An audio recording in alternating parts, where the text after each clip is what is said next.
جماعت اسلامی اور P T I کا اتحاد تھا خیبر پختونخوا کی حکومت میں، اور وہ اتحاد بھی صرف حکومت کے حد تک تھا، ایک لحاظ سے سیکریٹریٹ کے حد تک تھا۔ ہمارے درمیان ایک معاہدہ ہوا تھا کہ تعلیم کو بہتر بنائیں گے، تانا کلچر کو بہتر بنائیں گے، ہاسپٹلس کو بہتر بنائیں گے، کرپشن کو ختم کریں گے، وی آئی پی کلچر کا خاتمہ کریں گے، عام لوگوں کو حکومت تک رسائی کے مواقع دیں گے۔ لیکن اس معاہدے کے باوجود ڈرائیونگ سیٹ پر تو پی ٹی آئی ہی تھی، وزیر اعلیٰ ان کا تھا، میجارٹی ان کی تھی، اسمبلی میں ان کی میجارٹی تھی۔ جو ہمارے حصے میں وزارت آئی تھی، خود عمران خان ان کی تعریف کر رہے تھے کہ جو تبدیلی کی چابی ہے وہ جماعت اسلامی کے وزراء ہے۔ ہم نے بلدیات کو بہتر بنایا، بلکہ یونیک بنایا۔ ہمارے ساتھ فائنانس کا محکمہ تھا، میں خود فائنانس کا منسٹر تھا، اور اللہ کے فضل کے ساتھ ہم نے اس کو ایک ماڈل کے طور پر چلایا۔ اور آپ کو پتہ ہونا چاہیے کہ ایک وقت میں خیبر پختونخوا قرض فری صوبہ بنا تھا۔ اس طرح ہمارے ساتھ عشر اور زکوٰۃ کا محکمہ تھا۔ عشر اور زکوٰۃ کے حوالے سے ہم نے پوری صوبے میں ایسی کمیٹیاں بنائی، اس میں ہم نے پارٹی کا خیال نہیں رکھا، معاشرے کے جو بھی اچھے لوگ تھے ہم نے ان کمیٹیوں میں لے لیا۔ اور وہی وجہ ہے کہ پہلی بار زکوٰۃ لینے والوں کے لسٹ ہم نے مساجد کے دروازوں پر لگایا، اس لیے کہ پہلے لوگ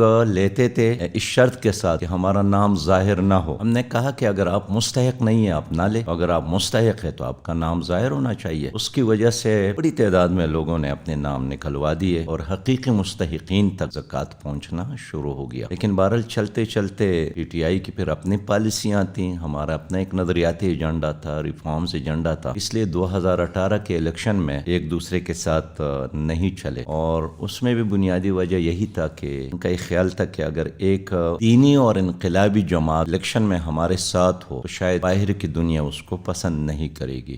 مجھے خوب یاد ہے جب ہم ایم اے بنانے کی طرف جا رہے تھے تو ہماری ملاقات ہوئی تھی پی ٹی آئی کے ساتھ۔ ان سے ہم نے یہی طے کیا تھا کیونکہ ہم حکومت میں شامل ہیں تو یہ اچھی بات نہیں ہے کہ الیکشن میں ہم ایک دوسرے کا مد مقابل ہو، لیکن اس کی جو بھی مجبوریاں تھیں لہٰذا وہ ہمیں ہماری صلاحیت سے تو فائدہ اٹھانے کے حق میں تھے، لیکن الیکشن میں وہ ہمارے ساتھ اتحاد کے حق میں نہیں تھے۔ وہ یہی امپریشن دے رہے تھے کہ چونکہ بہت زیادہ بین الاقوامی معاملات ایسے ہیں کہ ایک دینی اور انقلابی جماعت اگر ہمارے ساتھ سٹیج پر ہو تو شاید باہر کی دنیا ہمیں پسند نہ کرے۔ ہم نے کہا آپ کی مرضی، اس لیے کہ سیاست میں شریک ہونا، ساتھ چلنا، یہ کسی ایک فریق کی مرضی کے مطابق نہیں ہوتا ہے، اس میں دونوں فریقوں کی مرضی شامل ہوتی ہے۔ یہی وجہ ہے کہ 2018 میں ہم بڑے اچھے انداز میں ہم حکومت میں تھے، لیکن حکومت سے نکلے بھی بہت پازیٹیو انداز میں، ایک دوسرے کے ساتھ ہاتھ ملایا۔ مجھے یاد ہے پرویز خٹک صاحب پی ٹی آئی کے وزیر اعلیٰ تھے، آج کل تو نہیں ہے ان کے ساتھ، ہماری طرف سے عنایت اللہ خان صاحب وزیر تھے